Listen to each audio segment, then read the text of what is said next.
Hello, welcome everyone. I believe we should be live now. Let me get the chat open real quick. But yes, welcome in for another IT Leadership Lab live stream.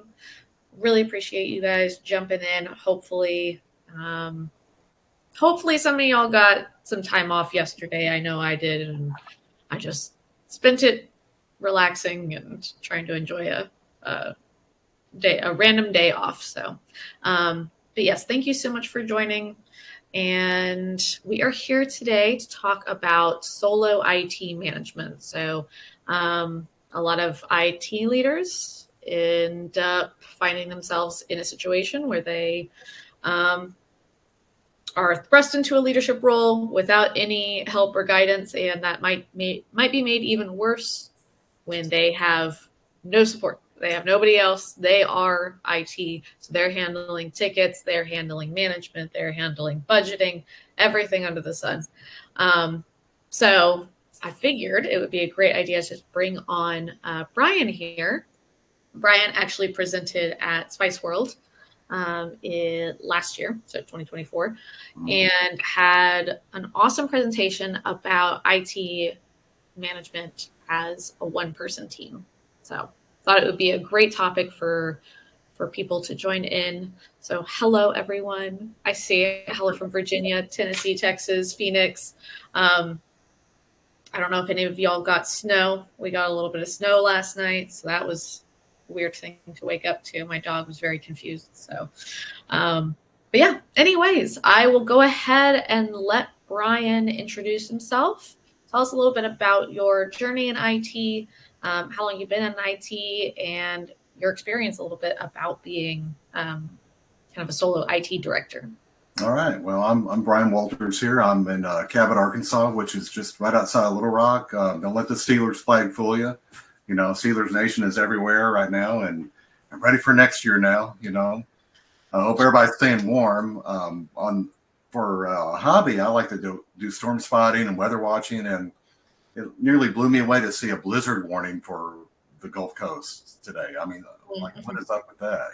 So I hope everybody's staying warm and having a good winter. What I'm going to do is I'm going to share my screen with you. I'm going to show you my presentation that I had at Spice World this past fall. Over here. One second here.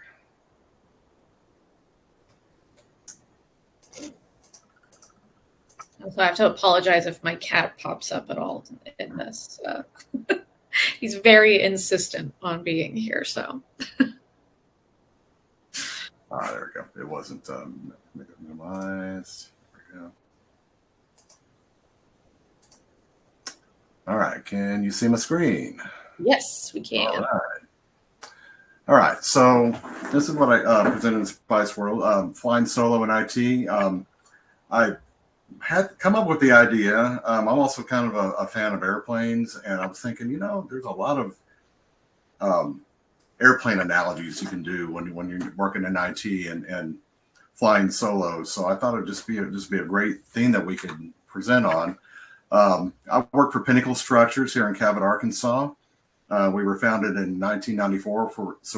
We just celebrated our 30th year, and we've come from just a little humble company in a small trailer where everybody was huddled in to just a wide campus with 3 shops, maybe 4 coming this year, and we're now a $100 million company.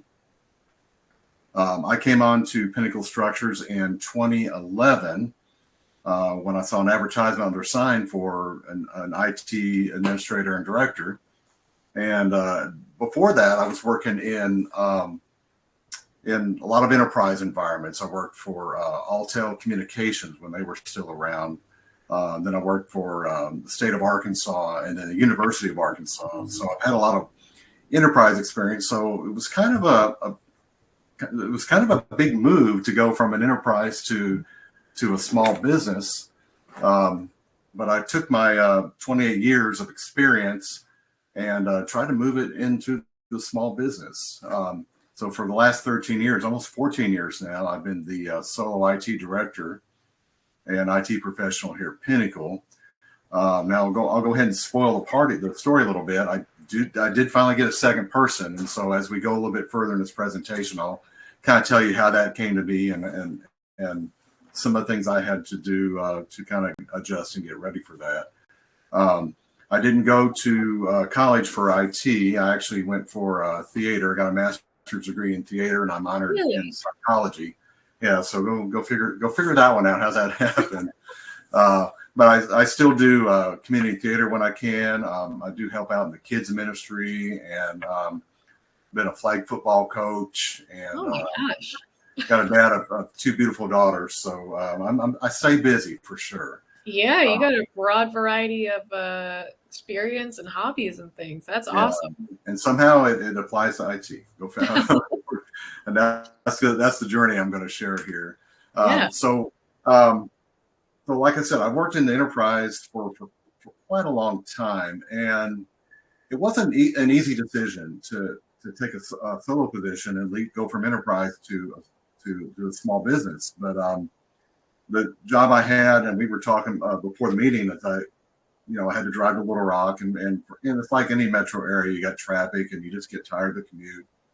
And I was like, man, this job is 15 minutes from home. This is a great opportunity. But I had second thoughts about it. I had my job interview, and it was probably for a small business. I wasn't prepared for this, but I interviewed with the vice president. Then he took me into a room, and all the senior management interviewed me.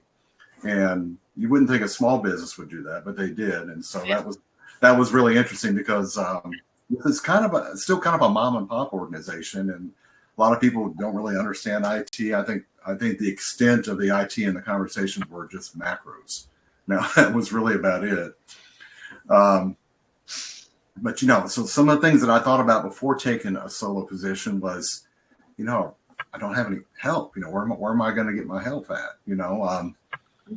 And I'm required to maintain some software development, which I kind of knew enough to be dangerous in Visual Basic and things like that. And what you find out most of the time when you do take a solo position, they expect you to know it all. So there were a lot of challenges to help me prepare for that takeoff for this job. And I remember walking in the first day to work. It was CEO's brother. He was kind of filling in for the time for IT. And he goes, yeah, let me go show you the server room. So he takes me up the stairs, and we open up this door. And way in the back of the room on a TV tray was a Dell tower. And he was sitting there just beaming, going, yes, this is it. I got a good price on this thing. And I was like, wow, that's cool. I'm used to racks and racks of servers and fans and fiber channel switches, and here we are, with a little switch, one server, and then one little switch to feed the whole office. So, wow, that's wild. Yeah, that was the first thing I was like, man, what's going on? So, yeah, all right, well, I was right. So I was ready to embrace it. So here I am, want to get settled and take off in my solo shop. Yeah, and that's awesome. What he did for me is he left me a Word document of just some of the systems and kind of listed them out, and it was pretty good. But then I started noticing, okay, well, there's a lot of things that were kind of stepping back maybe a decade on technology. Everybody was on Popmail, and that Popmail server was actually located on that server. And you know how many times a week that thing would go down, constantly. Sure. Yeah. Going down. So I had to learn to deal with that. And our actual website was actually served from that one server on the TV tray. Wow. So server's really putting in overtime there. Yes, it was, but you know what? I got several more years out of that server, which I'll talk about here later. But yeah, everything was an all-in-one server, and I was the all-in-one IT guy, and so it kind of fit together. Yeah. But like, if you can see that picture like that, I was like this guy for a couple months. I was like, oh, it might be the wrong screen that's being shared. Oh, it is? Okay, I'm sorry. No, you're good. It should be the takeoff screen. Let's see. It's just showing the actual presentation itself. Okay. All right. Let's see. like in Let me PowerPoint. fix that for you. Yeah, there we go. All That's right. perfect. Okay, good. I'll just leave it on this one here. So Okay. okay. So yeah, often you'll feel like this guy right here, and I did for several months. I was like, how am I going to do this? How am I going to do this? And I'll jump ahead a little bit though. One of the first things I found when a solo IT person was the Spice World forums, and I was like, man, this is great. I'm going to be able to get some questions answered and everything. But so I took off, and for a while things were smooth flying. You know, I got to learn the environment, how things work. Here in our workplace, we have a lot of heavy machinery, and all these machines, most of them cut some type of steel, whether it's actually thick steel or if it's like coils and gauges. Everything's connected to a computer. Everything has software connected to it. Everything's network connected. And what I found out over time too was if there was a problem with that machine, even if it wasn't IT related, it was still on me. I still had to drive the issue. So I began to learn like, okay, well, even though it's not a problem with the machine, I got to call the company and get somebody down here. And even if it's a mechanic, we'll just kind of project manage my way through some of those things. So, but yeah, so it took me probably about a good year or so to figure out, you know, how this place worked and breathed. So when over time, I realized, okay, we don't have good backup backup software. So that was one of the first things I did. And coming from an enterprise, I thought, you know, I'd like to see how much, you know, Commvault software is.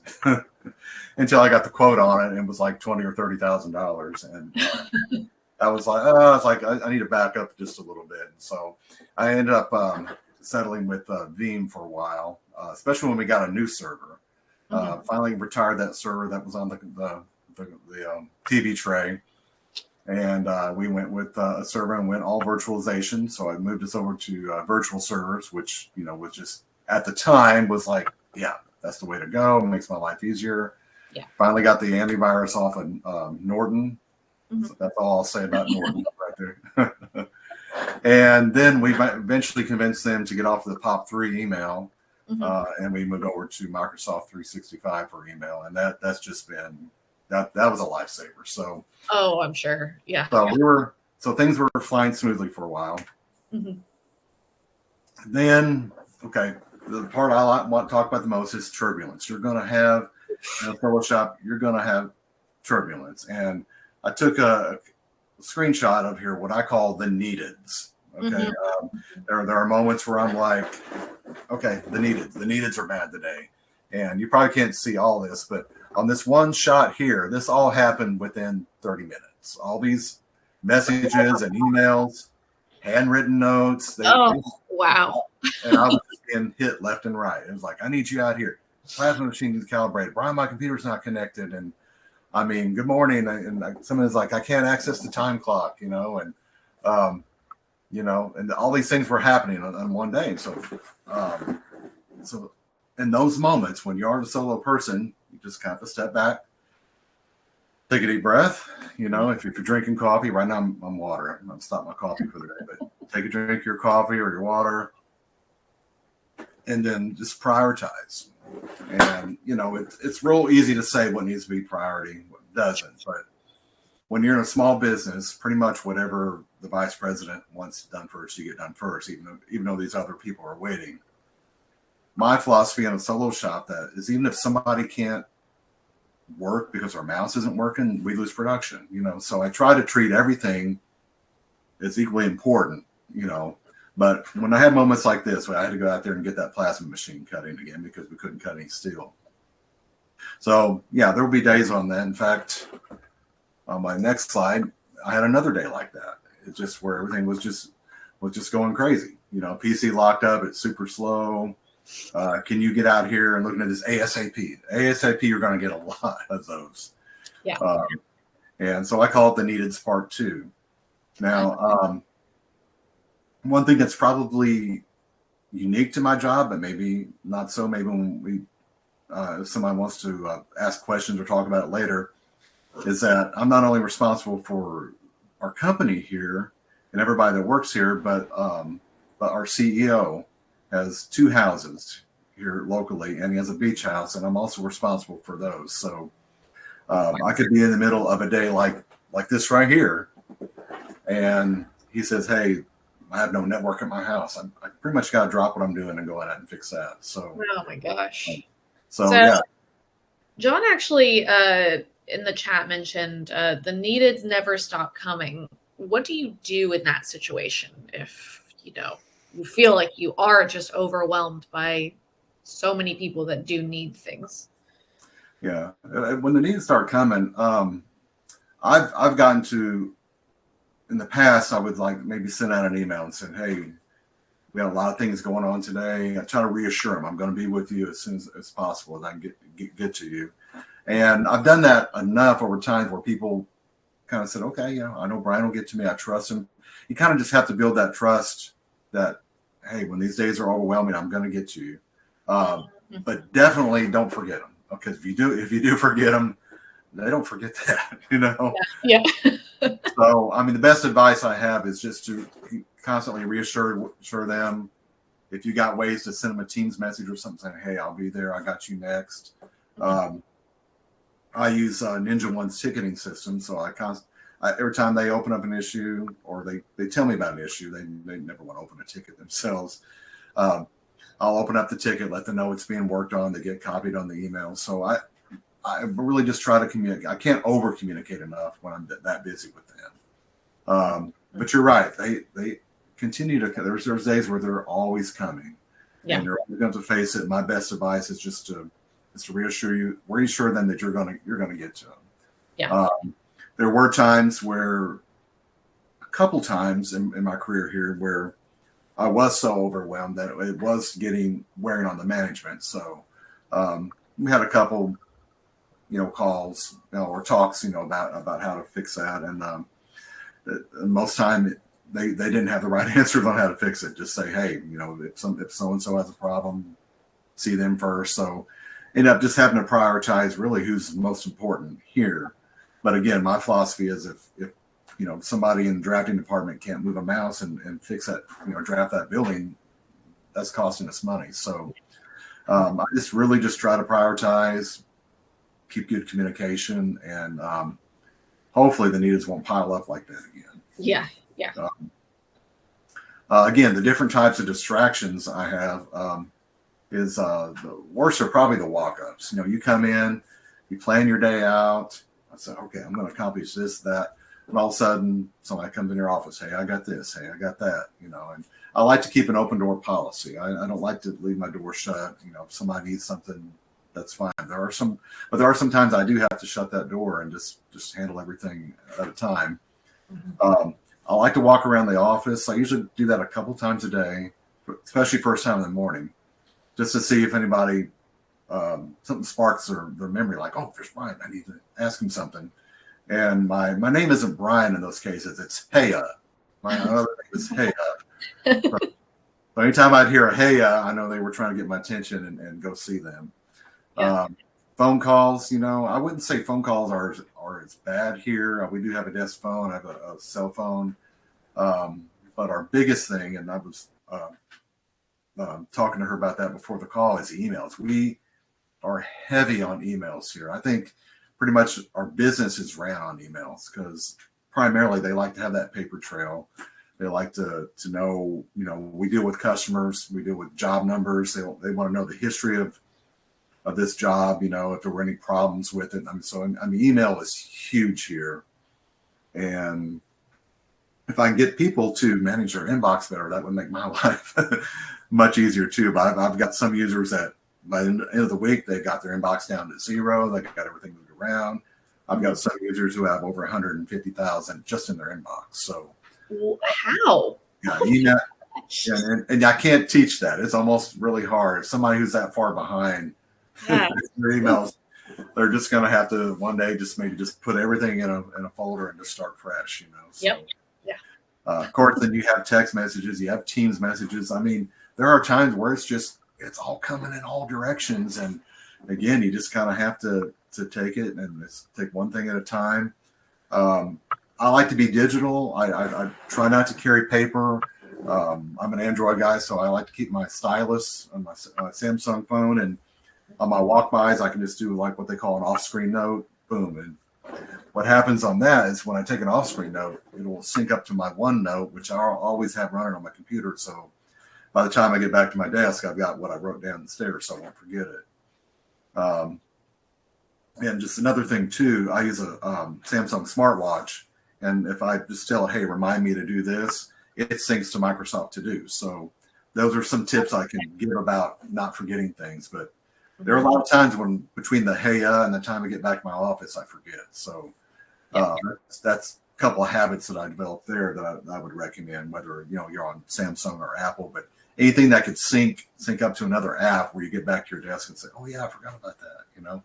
It's right there in front of your face. So absolutely. Yeah. I think I would fall apart without my to-do lists and my apps. Exactly. Yeah. You have to-do lists all the time. And again, I mentioned the CEO task. You have to take care of his home, his personal quest. I mean, there was a time that in a previous marriage, he had all his wife's kids on the phones and on our phone account. And then we had to take them off. And so, there's a lot of personal things that we have to do here. And, he could fly me down to his beach house more often. That'd be kind of nice. I mean, that would be the least. Yeah. So that one of those trips are kind of fun because he's got a personal jet, and get from Little Rock to Panama City Beach in 45 minutes. I mean, it's beautiful. Wow. That's awesome. Yeah. Of course, then, when you're solo and there's a problem that you cannot figure out, that's a very scary thing. Let me share a story about probably about 8 or 9 years ago. All of my HP printers, all my HP Enterprise printers, all went offline. All of them did. And they said it didn't give a lot of information, but it said something to the fact that there was a security attack or a vulnerability attack and it shut down. And so I went out to HP's website, couldn't find the answer. Couldn't find the answer even in SpiceWorks. I mean, no one really had an answer. And that started on a Friday afternoon. And let's just say I worked until 1 a.m. that Friday night. I came back in at 5 a.m. on Saturday, worked probably until 1 a.m. early that Sunday morning, came in Sunday and worked all day. And about 8:30 on Sunday evening, I walked to a back office in the shop. There's an office where the shop managers are, and there's a switch back there. And I just want to make sure it had lights on it and everything. I looked up at that switch, and at the time, keep this in mind, we weren't on Ubiquiti and anything like that. We just had dumb switches. We had all unmanaged switches. So I didn't really know what was going on. There was a cable, and it was plugged in. So the switch basically was plugged into the switch. Oh my gosh. So we all know what that causes, a broadcast storm. And I unplugged that, and instantly all the HP printers came back. Oh my gosh. So it took me all weekend to find that. Now, some people may go, gosh, didn't you know that? But, sometimes you don't. When you're in a solo shop and you're trying to find the answers, what worked for some people didn't work for others. Mm-hmm. So, yeah, all weekend just because of a cable. But you better believe that I sent an email out saying, do not touch the cables again. Yeah. And something similar happened last time where somebody plugged a cable into our private phone network and it brought the network down, but we're now on Ubiquiti switches and it immediately shut down that port when it happened. So it's like, yes, that won't happen again. So, so you're going to have problems that may take hours or days to resolve. Mm-hmm. But I kind of want you to reassure you that you're not alone in those situations. Those things do happen. And don't be one thing I can say, don't be hard on yourself. You can end up going, man, I just can't do this. Well, you know what? You will do it. You'll get to the answer on those situations here. So we're talking about no co-pilot. Nobody's in, no wingman, or is there? Oop, hang on a second, I got a call coming in. I forgot to. My phone's on do not disturb, so that shouldn't have come in. So anyway, sorry Well, about that's a great example of what you might have to deal with. Yeah, we actually we just rolled out a new phone system. Oh, nice. The 1st of January, so we're still kind of learning it. But Yeah. it says do not disturb, so I don't know how that came in. So there are co-pilots out there. There are IT people out there to help you, and I do recommend Spiceworks. It's a great forum. The people out there are friendly. Very rarely will you find somebody putting you down for your question, and there's no dumb questions out there. It's just a really, really, really awesome forum. I just can't stress enough to get out there and join it. It's free. It's a great community, and they have a great conference every year. I'm actually the moderator on the one man shop forum, and that's what it's called, One Man Shop Forum. I'll try to put a link into the chat because I don't think it's searchable, but you can see. I just got distracted by Teen's message. You can join that forum, and it's where people who are in solo IT shops or maybe have like an extra person. And it's a private group, and we all get out there and we help each other. It's a really close-knit group, and they do respond to messages out there. So I recommend that one. I also recommend maybe join a local Spice Corps if your area has one, where you can get with like-minded people, solo shops, and they get together. And of course, there's other sites out there. Microsoft Learn is pretty good to find some of your answers. And here lately, and it's a big thing. I've gotten a lot of answers from AI. It's you can just learn to. I mean, you know what? It's not even that hard really to ask a question anymore. I've had it help me develop PowerShell scripts, and I can get them in seconds with just very little editing. So there's a lot of help out there when you know how to find it. And so this part's really important too, because by the end of the day, you may feel like this guy. I definitely hope you're not sniffing airplane glue by the time this is over. But yeah, you take a self-imposed layover. I mean, just take that time for yourself, because you're gonna need that time. Your mental health, your physical health is very, very important. In fact, there is a mental health IT day. I think a couple times a year that's celebrated. Take that time for you. Take your lunch hour. If start simple. Don't work through your lunch. Take that time to. You can get out and walk or go out and eat or something. Do something. Just get away from the office for a little while. Your physical health, it's easy to sit here and say, "Oh, I'm going to try to get 10,000 steps a day, or I'm going to work out this year." But it's hard. But if you get up and just do little things like walking, stretching, and take care of yourself. I'm real big on vitamins. Some people aren't, but I like to take my vitamins and try to drink, a lot of water during the day. So make sure that your physical health is good, and take time for you. Do the things that you like. When you get this busy in a solo IT shop, you may forget what you like sometimes. So if you take that time, like, oh man, yeah, I enjoy doing that. Do it. Yeah. And networking again, like I said, in the forums, get to know people and get involved in community involvement. I didn't think I'd ever want to coach flag football, but I did, and it's very rewarding. I mean, honestly said, my last year we didn't win a single game, but what was most rewarding about that is all the parents said we would let you be our kids' coach the next year. So so there's a lot of things you can do that are rewarding. So just get away from IT sometimes. If you get home, get off your laptop if you can, just take that time for yourself. Yeah. And so that was really my story here, as a solo guy. Back in April, we did hire a second person, and he has worked out well. But one thing I can tell you is, and you've probably heard this before, is to document. I do feel like I've documented well until he got here.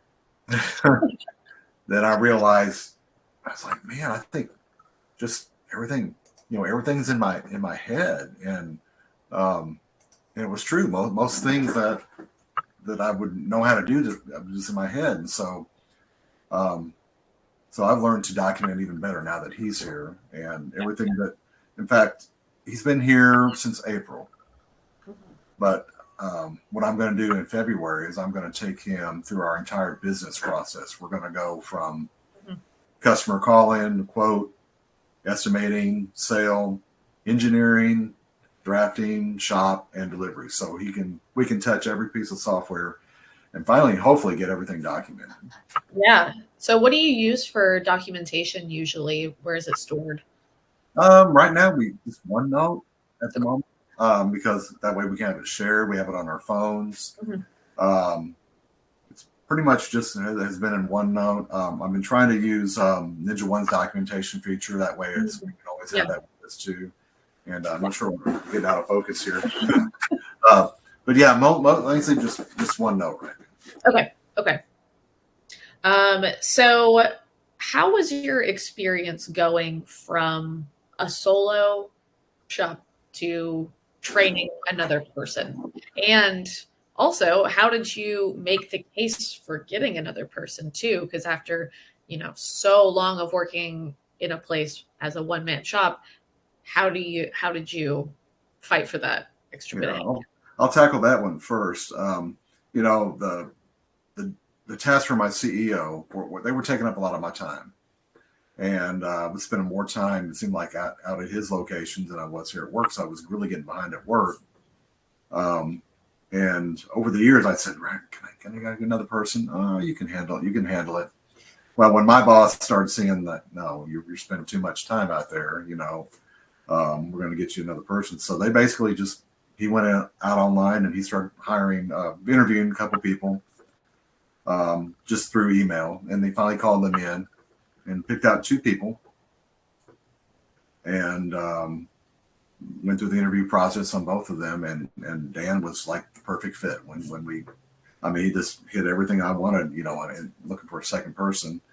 One thing that I am getting used to is, when you work alone, you've got your own, you didn't realize how many habits you got, good habits or bad habits, and one thing bringing him on has helped me grow a lot, just learned yeah, man, I feel more productive now that he's here. But on the flip side, there's some areas where I don't feel as productive because he's comes in my office a lot, and that's not a detriment to him. He's still learning, he's still here. But he likes one-on-one. He likes to talk. He likes to be in person. His office is right there, but it's easier just to walk over and talk. So that took some adjustment to get used to. Yeah. But we use the Ninja One ticketing. We assign tickets through there. I start every Monday out by giving him a summary of what we did last week, what we need to focus on this week, and assign him what I know he can work on. Yeah. And if it's anything more advanced, I just bring him in like, hey, this is how we do this. But even for two people, that I think that's a lot to do here. I feel like we could probably be an IT department of 5, over time. Yeah. But it really has changed the way I work. I feel like that I've grown, and that's really the most awesome thing about him being here, is that it's like, wow, I can get more done because now he's here. Yeah. Does he handle most of the user focused ticketing, things like that, while you handle a lot of the bigger projects? Yeah. Again, I'm not a developer, at heart, but we have a lot of development projects that I do need to work on, and that has freed me up by him doing the day to day. One of the things he did when he came in here was we converted our camera network, our IP camera network, which is on a private network. We moved all of them to our main network on our Ubiquity switches. And just when he came in, we built a new shop, and we ended up putting 27 new cameras over there. So I kind of let him run with that and work with the low voltage company. He did a great job on that. So so him handling the network issues, the day-to-day issues, it's really freed me up. We made a lot more progress on our development issues. Yeah. that is huge. It's so nice to even just have one extra person is Exactly. Yeah. Yeah. absolutely huge. Um, so when you were a solo IT director, we talk about how big of a struggle it is, but what are some of the best things about being a solo IT leader? It's fun, I mean, coming from an enterprise, you deal with all sorts of levels of well, bureaucracy. I mean, I want to say it for lack of a better word. But when you're a solo IT shop, you get to put your vision, you get to put your stamp on it. Mhm. And that was one of the biggest things I enjoy about this place is that it's grown from that one server on a TV tray to Yep. now we have scale computing, now we have ubiquity switches everywhere, IP cameras, and I mean we just totally have grown. Yeah. And I could look back at that and just be satisfied, like Yeah. I did that, and I did it with hardly any help. Um, but one thing I can say is that don't be afraid to get outside help. Don't afraid to call a contractor if you can't do a certain thing. I I'm terrible at cabling, so I always call a low voltage company or a maintenance guy. He comes out and he will do our cabling for us. But that's been one of the big things. Is I get to put my stamp on this place. Um, One thing in handling my new IT guy is that he's really exuberant. There's a lot of things that he wants to change. So a lot of that is just listening to him. You know, I don't want to cut down any idea that he has, but just try to listen to him and say, no, we'll do that later. Or yeah, it's a great idea. Let's do that right now. Mhm. Um, so yeah, I like having my IT shop, and that's been the best part about it. Yeah. Yeah. That's very, very cool. And like such a amazing accomplishments just building it from the ground up. And I'm sure that's really nice to have that experience. Yeah, yeah. Um, and then the last question I wanted to ask was what advice would you give to someone that's just taken on an IT leadership position in a one person shop? In a one person shop. Be patient. I know that's easy to say. Um, Prioritize your work. Like I said, the neededs are going to come. They're going to come all the time. Just prioritize. What needs to be done first. What needs to be done second. Um, Use a to-do app. I mean, I use Microsoft To Do. It's simple, but you can use anything of your choice. I mean, I used to use OneNote as my to-do app too. But keep a list of what you're working on. Set reminders, especially if you have a smartwatch or just use Google or Siri to say, "Hey, remind me to do this at this point." I have to do that a lot of times. Yeah. Yesterday I missed an eye appointment because I forgot to say, "Hey, remind me of my eye appointment." Yep. Set reminders. Make your to-do list. And again, I'm just want to put a plug. Get involved in community forums. That's you can get all your help out there. And Mhm. do a lot of research. Google things and use AI. I mean, AI has been.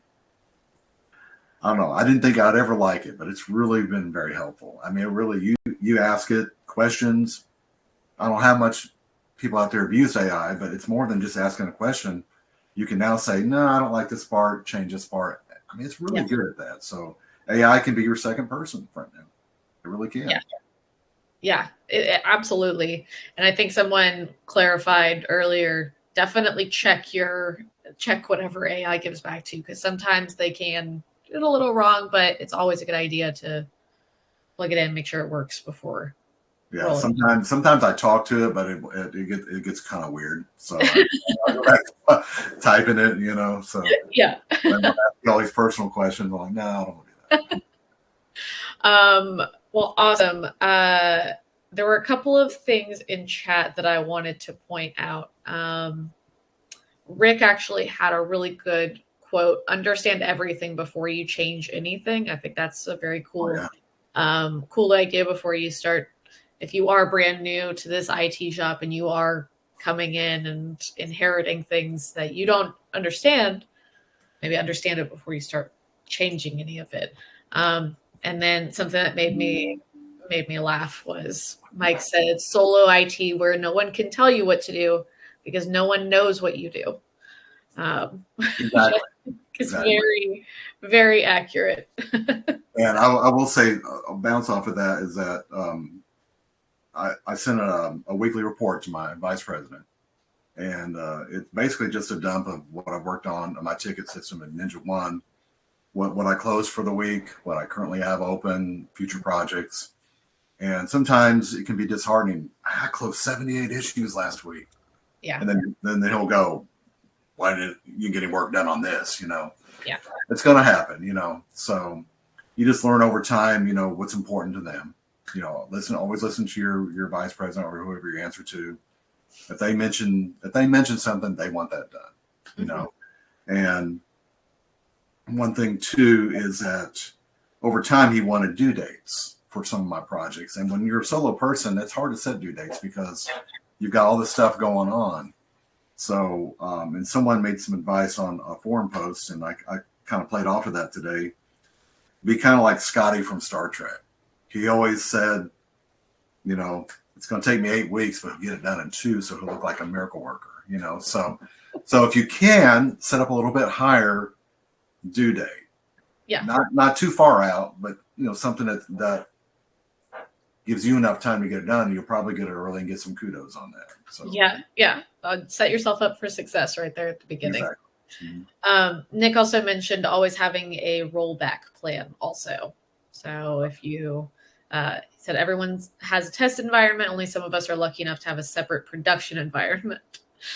So having a way to roll back before making changes is. Oh yeah, definitely. Yeah. It's something simple as making a shadow copy or just making a regular copy. Now though, I moved to scale computing. I mean, it's so easy just to hit a button and you got a snapshot. So yeah, pretty much anything. Even when I would do Windows updates, I'd always take a snapshot. Because you never know when that update's going to freeze up and lock you up for the night.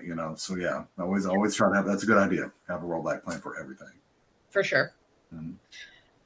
All right. Well, is there anything else? Any parting words of wisdom before we head out? Oh, just hang in there. Let me get that link if I can, real quick, to the one-man group. If I can put that out there. Okay. Yeah. Here. I don't know if anybody in here is in Spiceworks, but so I actually worked at Spiceworks for several years. So have a very close relationship to that community, and it's honestly so great. If you have any technical questions or questions about IT, it is a great spot to go. There's also the Spiceworks Discord, and then also we're trying to ramp up the IT Leadership Lab, so there's more content in here. If you guys ever have any questions about anything that has to do with IT leadership, our community is always open, and people will be more than willing to help answer any questions you got in the IT leadership realm. I'm getting that link. Hang on 1 second here. No, you're totally fine. All good. Oh, there's some good questions coming in too. If you have a little bit of time to answer them. Yeah. Okay, awesome.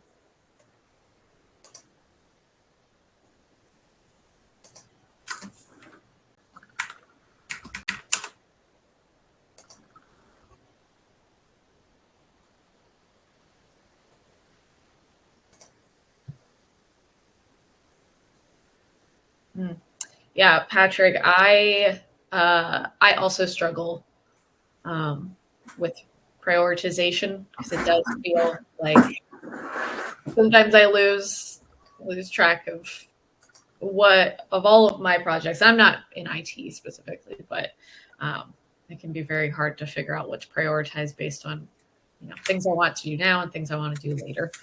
So I completely feel that.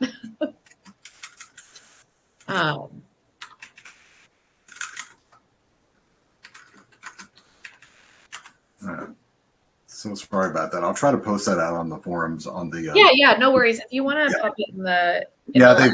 I've got the direct link to it, but that's actually not the way to get to it. I'll find the proper way. Oh, okay. Yeah. If you want to pop it in the lab, yeah, definitely. I think it would be super helpful.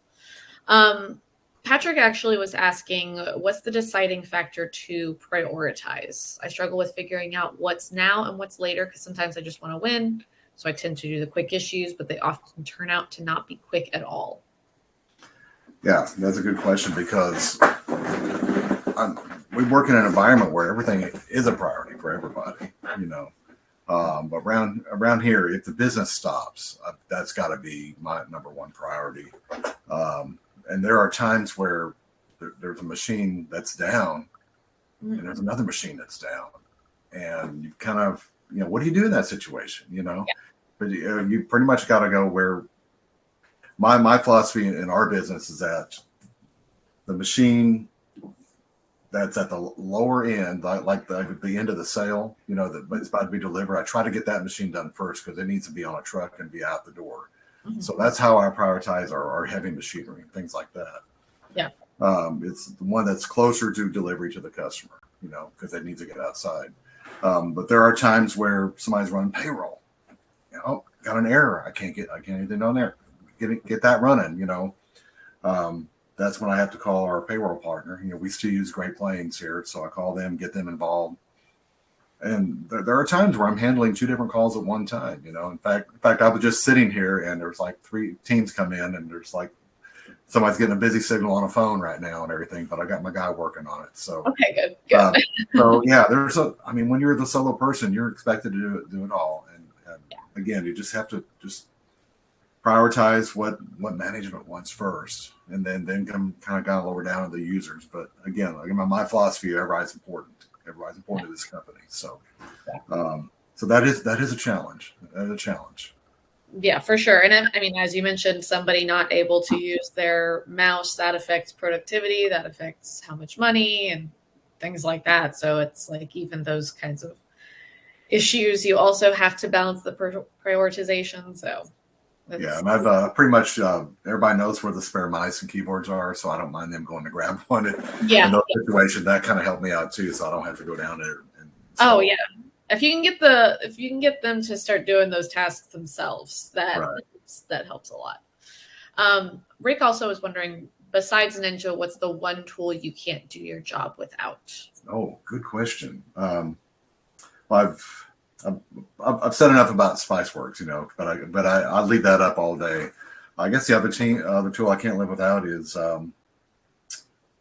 let's see, my Ubiquity app. I don't know if you use Ubiquity, but man, I'm in that all the time to watch our network to make sure that we're stable. You know, sometimes we run into IP conflicts when we shouldn't because we're all, you know, DHCP, but sometimes it happens, you know. And my networking monitoring apps, you know, they're very important for me because I need to know if something's down before anybody else knows it's down.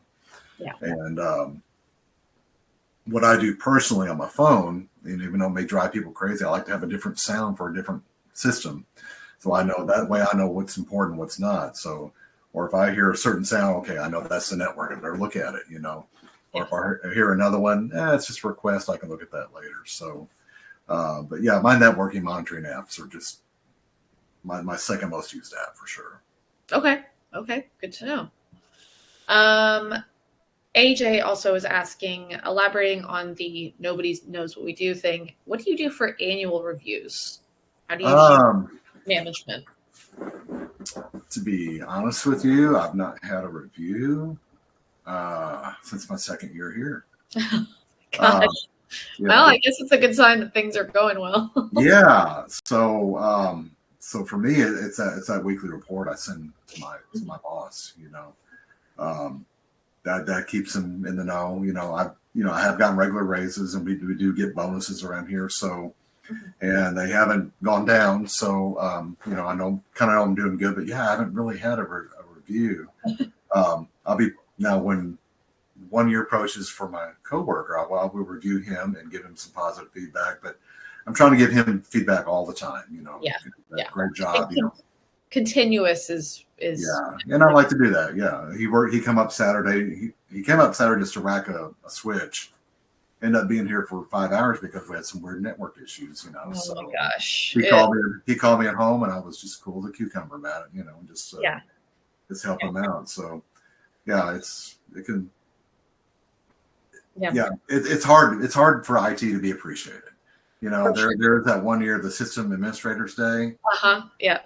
I think in my sure one person knew about it and put balloons in my office. You know, so Yeah. uh, Yeah. so you can do little things like that. You can send those little anonymous emails. Hey, that's coming up. You know, um, but if you can, you know, if you don't email your boss already, you get in the habit of just giving them a status update once a week. You know, Mhm. keep that line of communication going. Um, you know, with our CEO, he doesn't like the details. He don't want the technical detail. He just wants it working. You know, Yeah. and his internet was having problems at his house last week, and he thought it was me. He thought it was my fault because I put a new gateway out there, but the actual ISP had some problems with their fiber. And you know, Uh-huh. Yeah. and I just followed up with him to make sure, hey, you know, and I made sure that, you know, the ISP's been working great. How's it working for you? He says it's fine now, you know. So kind of had to make sure that he knew that was the ISP's fault and not my fault. Yeah. And not yeah. Yeah. It's one quick story in that too. He has a pool heater that heats his pool, and he couldn't get that working. And of course, it happened the same day that I replaced a switch that wasn't even connected to the pool heater. So he thought that was my fault that one day. So, um, That's wild. long story short, he's had problems with that pool heater, and he's had to change the pool heater company and everything. So, but yeah, there's moments where you have to let him believe what he believes about you, Yeah. but still let the proof in the pudding. You know, just let him. You'll come out in the long run. You know, just sometimes you have to go, okay, I'll suck it up for you, but yeah, you know, That's wasn't really my fault. You know, just don't gloat. Don't ever gloat with somebody like that. So. yeah, yeah. Do you have any recommendations for situations where other departments' work may spill over? Which other departments? What? I'm sorry. Where other departments' work may spill over. So, for example, if work from a door installation job may intersect with a door entry security and concerns of the hardware don't default to an immediate named person. So, basically, if some other team is having issues and that kind of spills over into IT, how do you make sure that, I guess, IT is not taken advantage of or steamrolled in those kinds of situations when you already have plenty on your plate? Right. Well, here's one situation that I've faced recently: is that we bought two new machines, $2 million machines for our shop. And normally I'm brought into those conversations, but I got like 2 weeks notice, you know, that it was coming in, and you know, those machines are mainly just to cut steel, but there are things like attached to it, like, you know, computers and IP printers and things like that. And, you know, all of a sudden, bam, now we got our hands full, you know. And in those situations, I just try to remind them, hey, you know, this we have IT stuff on this. I need a little more advanced notice on this, you know. Yeah. There's some times where somebody will just, you know, we're busy. They'll just walk around my office and say, hey, we're having a problem with this program. You know, we need you to come in here. And, you know, when you are in a solo shop, you got to stop what you're doing to go help them. But there were times that I do let them know once I face a situation like that. It's like, okay, next time this happens, you know, this is a more mechanical problem. So this is what you do. This is who you call. So that way it kind of takes more off our plate, because, you know, they want to, a lot of places want to throw everything on IT. It's IT's fault on everything, you know. Yeah. And so that was a hard one for me to grow and adjust to. Is like, you know, they're just wanting to dump everything on IT in a moment, and you just kind of have to prioritize it, talk to them about it, saying, hey, you know, I can do this, but I'm going to need this much time to get it done, you know. Mm-hmm. Yeah. Yeah, I think open communication is super important. Yeah, and that's one thing too I'm learning with my new coworker. You know, is that, you know, again, I was in my own world, you know, on my own self, and there's something I would tell him how to do it, but wasn't very clear about it, and that's where I've felt like I've grown, just because, oh, I know how to do this, but I didn't communicate it well enough in the ninja ticket. He'll come back to me, what does this mean? You know, so Yeah.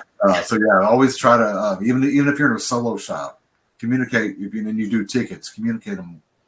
put everything in there really well. So that way, if you need to go look at it 2 years later, you knew exactly what you were doing. Mm-hmm. Yeah. Awesome. Well, I think that is all we have for now. Thank you so much for being on here, Brian. Really, really appreciate you sharing your expertise and your experience. Definitely a really, really great conversation. So, um, if you guys aren't in Spiceworks, so if you guys aren't on that one man IT shop group, he's going to drop it into the lab at some point. So, definitely go join that. And we will be back here in a couple of weeks for another IT Leadership Lab stream. But in the meantime, thank you all so much for joining. And feel free to private message me on anything. So I'll be glad to talk. Awesome. Well, that is awesome. Thank you for being such a good resource. And I'll go ahead and end it there.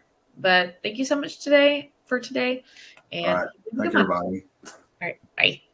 See ya.